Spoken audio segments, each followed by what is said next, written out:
దేవునికి స్తోత్రములు.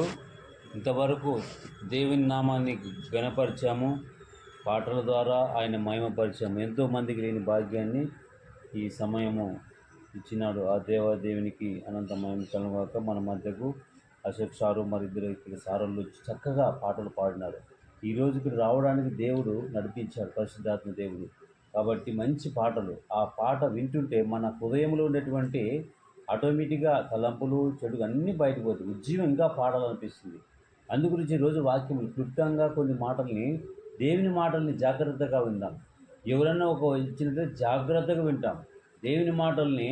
పరిశుద్ధాత్మ దేవుడు మరి యేసు ప్రభువు వారు భూమి మీద ఉన్నప్పుడు మంచి మాటలు చెప్పాడు. మత్తయి సువార్త 5వ అధ్యాయం 1వ వచనం 2వ వచనం చూస్తే వాక్యం ఈ రీతిగా చెప్తుంది. చూసినట్లయితే వాక్యం ఈ రీతిగా చదవండి. మత్తయి సువార్త 5వ అధ్యాయం. ఆయన జన సమూహములను చూచి కొండ ఎక్కి కూర్చుండగా ఆయన శిష్యులు ఆయన యొద్దకు వచ్చిరి. అప్పుడు ఆయన నోరు తెరచి ఇలాగూ బోధింపసాగింది. ఆత్మ విషయంలో పరలోక రాజ్యము వారిది, దుఃఖపడువారు ధనిలు, వారు ఓదార్చబడు. ప్రేమల తండ్రి, నీ పాదాలు కొన్ని నిమిషాలు సాయంత్రమని యేసు పరిశుద్ధ నామాన్ని బట్టి ప్రార్థన చేస్తున్నాం తండ్రి. పిల్లరా, క్రీస్తు పేట వందనాలు. ఇప్పుడు వచ్చినటువంటి ఇంతవరకు ఈ సావాసాన్ని దేవుడు ఇచ్చాడు. ఎందుకంటే యేసు ప్రభు వారు 33 సంవత్సరాలు బోధ చేసి మహత్కారాలు సూచిక ఎన్నెన్నో చేశాడు. మత్తయి 4 సువార్తల్లో. ఇక్కడ యేసు ప్రభు వారు ఎత్తైన కోణాలు చెప్పిన మాట చాలా గొప్పది. అందులో ఈ యొక్క సంథింగ్ తండ్రి దగ్గర ఏమైతే సెలవు తీసుకొని భూమి మీదకి వచ్చాడు. ఎందుకు వచ్చాడంటే భూమి మీదకి ఎందుకు వచ్చాడనే మాట మనం చూస్తున్నాం. అదే లూకు సువార్త మరి ఎత్తైన కొండ మీద బోధ చేసినారు అద్భుతంగా.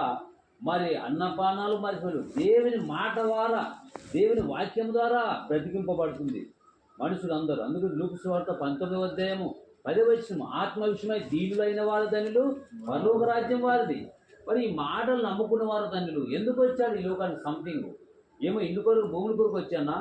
లూకా సువార్త చదవండి. లూకా సువార్త 19వ అధ్యాయము 10వ వచనము.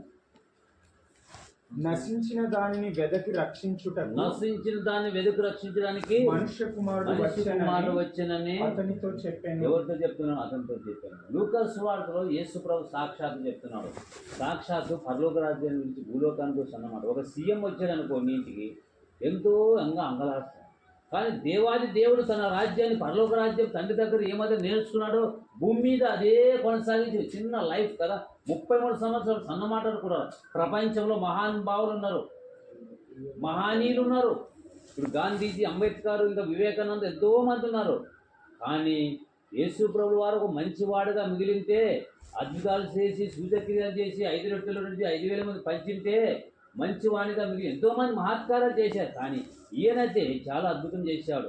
కానీ ఎంతో మంది చనిపోయిన వారిని తిరిగి లేవనెత్తాడు. కుంటి వాళ్ళకి ఏమిచ్చాడు? కాళ్ళు ఇచ్చాడు. మూగ వాళ్ళకి ఏమిచ్చాడు? మాటలు ఇచ్చాడు. నత్తి వాళ్ళకి మాట ఇచ్చాడు. వంగిపోయిన వాళ్ళు లేవని ఇటు చెప్పకుండా చాలా సందర్భాలు. కానీ నశించారు. నశించిన దాన్ని వెతికి రక్షించడానికి వచ్చాడు యేసు ప్రభు, దేవుని కుమారుడైన క్రీస్తు. ఆయన అదే పర్లోకం. కాబట్టి వీళ్ళు ఎంతోమంది ఆయన ఏం చేశారంటే, మరి రక్షణ కావాలని ప్రతి మనిషికి ఈ లోకానికి ఆయన ఎందుకు వచ్చాడంటే, తిమోతి 1:10 చూస్తే ఎందుకు వచ్చాడు? ఇక్కడ నశించిన దానిని వెదకి రక్షించడానికి వచ్చాడు. ఏమిట్లో నశించాము? శాంతి లేక, సమాధానం లేక, నెమ్మది లేకపోయి ఎందుకు వచ్చాడు? బైబిల్ గ్రంథం చూసి చెప్తుంది. తిమోతి రాసిన పత్రిక 1వ అధ్యాయం చూస్తే మరి అక్కడ మంచి మాట మహనీయుడు పౌలు భక్తులు రాయించాడు. తిమోతి రాసిన పత్రిక 1వ అధ్యాయం 10వ వచనం. అందుగురించి ఆత్మ విషయమై దీనులైన వారు ధనులు, పరలోక రాజ్యం వారిది. ఆత్మ గురించి క్రీస్తు యేసు లోకమునకు ఎందుకు వచ్చాడంట ఈ లోకానికమ్మా? అయ్యా ఎందుకు వచ్చాడు? పాపులను. ఏం పాపం? చిన్న పాపం, పెద్ద పాపము. నేను బైబిల్లో ఒక వ్యక్తిని పాపాడుతున్నారంట. మరి ఏమన్నా పాపిని అంటే నేనేం పాపం చేసామంటారు. బైబిల్ పాపాటు విస్తారమైన పాపాలు తగ్గొడుతుంది. ఆమె విస్తారమైన పాదాలను కడిగింది కన్నీళ్లతో, వేరు తల తులిసింది ప్రేరులకు. ఆమె విస్తారమైన పాపాలను కడిగేసింది. కాబట్టి యేసు ప్రభు లోకానికి గురించి సంథింగ్ ఏమంటే, పాపులను రక్షించడానికి. ఏం కులములోనో మతంలోనూ ఏం లేదు. కులం కుళ్ళు దాని చివరికి దేవుడే దిక్కు. పాపులంలో నశించిపోతున్నారు. వాక్యం లేక, ప్రార్థన లేక, కొట్టుమెట్టు లాంటి సమాధానం చూస్తున్నాము. భయంకర దినాల్లో ఉన్నాం.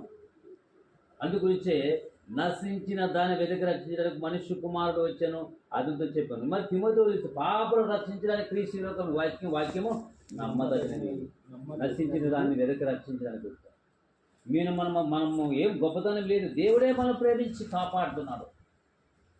మన ఎఫెసీయులకు రాసిన పత్రిక 1-2 చూస్తే మీ అపరాధాల చేతి పాపంగా సచ్చిన వారు ఉండేగా యేసుక్రీస్తు కృపలో బ్రతికి బట్ట కట్టాము కదా. ఎవరి దైవంలో ఉన్నాం చెప్పాలి, దేవుని కృప కదా. ఎఫెసీయులకు రాసిన పత్రిక 2 కాబట్టి మనం ఎవరు వెతుకుతున్నాం చెప్పండి. పొద్దున్న లేచాం బిజీ పొలం పనులు, ఉద్యోగాల పనులు, బిజీ కదా. డాక్టరే, టీచరే, యాక్టరే, రకరకాల బిజీ పనులు. ఎందుకని కూటి కొరకు కోటి విద్యలు. పరలోక రాజ్యాన్ని పోవడానికి బైబిల్లో మహోన్నత విద్య 66 పుస్తకాలు మహావేది నీకు రాపిస్తే ఇవ్వదు, నిర్లక్ష్యం చేస్తున్నాను. పరలోక రాజ్యం ఉంటే ఇస్తాడా?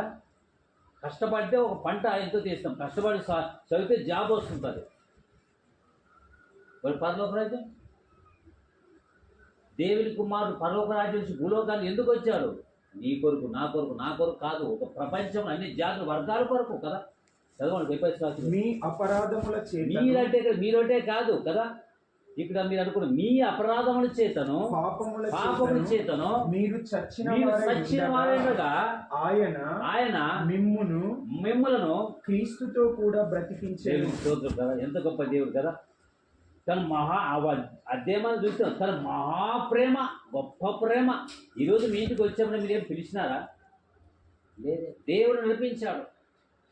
ఎన్నేళ్ళు సేవ చేయబడి కదా ఒకరికి రక్షపడ్డారు, కానీ మీ ద్వారానే రక్షపడారు. అందు గురించి మహాప్రేమ, ఈ కృప. అడిగితే ఇచ్చేది దానము, అడగకపోతే దేవుడు ఇచ్చినాడు. ఈ యొక్క సమయంలో సాయంకాలంలో మనం దేవుని కొరకు బతికితే పరలోక రాజ్యం ఇస్తారు, లోకం కొరకు బతి చనిపోతే పాత్ర. అందుకు వచ్చే లూకా సువార్తలో ఒక వ్యక్తి ఉంది. ఆమె లూకా సువార్త మరి ఈమె 15వ అధ్యాయంలో ఒక స్త్రీ నాణ్యం పోగొట్టుకుంది. కాబట్టి 8వ ఇక చూసినట్లయితే 3, 4, 5, 6 లూకా సువార్త 15వ అధ్యాయము మరి 3, 4. అందుకు ఆయన వారితో ఈ ఉపమానం చెప్పాను. మీలో ఏ మనుషునికైనాను 100 గొర్రెలు కలిగి ఉండగా వాటిలో ఒకటి తప్పిపోయిన ఎడల అతడు 99 అడవిలో విడిచిపెట్టి తప్పిపోయినది దొరకు వరకు దానిని వెదక వెళ్ళడా? దేవునికి స్తోత్రం కదా. అది దొరికినప్పుడు సంతోషముతో దానిని తన భుజముల మీద వేసుకొని ఇంటికి వచ్చి తన స్నేహితులను, పొరుగు వారిని పిలిచి, మీరు నాతో కూడా సంతోషించుడి, తప్పిపోయిన నా గొర్రె దొరికినదని వారితో చెప్పును కదా. స్తోత్రం. ఎన్ని గొర్రెలు అంట? మరి 99 గొర్రెలు ఎక్కువ, ఒక గొర్రె ఎక్కువ చెప్పండి. మరి 99 గొర్రెలు విడిచిపెట్టి తప్పిపోయిన గొర్రె కదా. కాబట్టి ఎక్కడ 2, 3 కూడా మీ దేవుని నామాన్ని స్మరిస్తున్నాం కదా. ఒక ఆత్మ నశించి నరకాడం ఇష్టం లేదు దేవునికి. కాబట్టి ఈ జగ్గాపురం గ్రామంలో దేవుడు నీకు అవకాశం ఇచ్చాడు. సేవకులు పంపిస్తున్నాడు, ఏ రూపము పంపిస్తున్నాడు, మన జీవితాన్ని కట్టుకోవాలి కదా. అందుగురించే ఈ గొర్రె దొరికేవారు కదా. గొర్రెలు అన్ని ఒకతో పెట్టి తప్పిపోయినట్టు గొర్రె దొరికింది. దొరికినప్పుడు ఏం చేశారు తెలుసా? భుజాన్ని సంతోషపడి అనేకులు చెప్పారు కదా. దేవుని అప్పటం ఏం చేశాడబ్బా, దేవుడు కాపాడా, ఇంటి కింద పడిపోతే దేవుడు కాపాడి సాగినట్టు కదా. దేవుడు తన బిడ్డకు దేవుడు ఒక దూతను పంపిస్తాడని రాకపోకలేదు. అందుగురించి ఇక్కడ 8వ వచనంలో కూడా 8వ వచనం ఇక్కడ తప్పిపోయిన గొర్రె దొరికిందట. ఈమె 8వ వచనం కూడా కనపడుతుంది. ఏ స్త్రీకైనా 10 వెండి నాణెములుండగా వాటిలో ఒక నాణెము పోగొట్టుకుంటే ఆమె దీపము వెలిగించి ఇల్లు ఊడ్చి అది దొరకు వరకు జాగ్రత్తగా వెదకదా? అది దొరికినప్పుడు తన చెలికత్తెలను, పొరుగు వారిని పిలిచి, నాతో కూడా సంతోషించుడి, నేను పోగొట్టుకున్న నాణెము దొరికి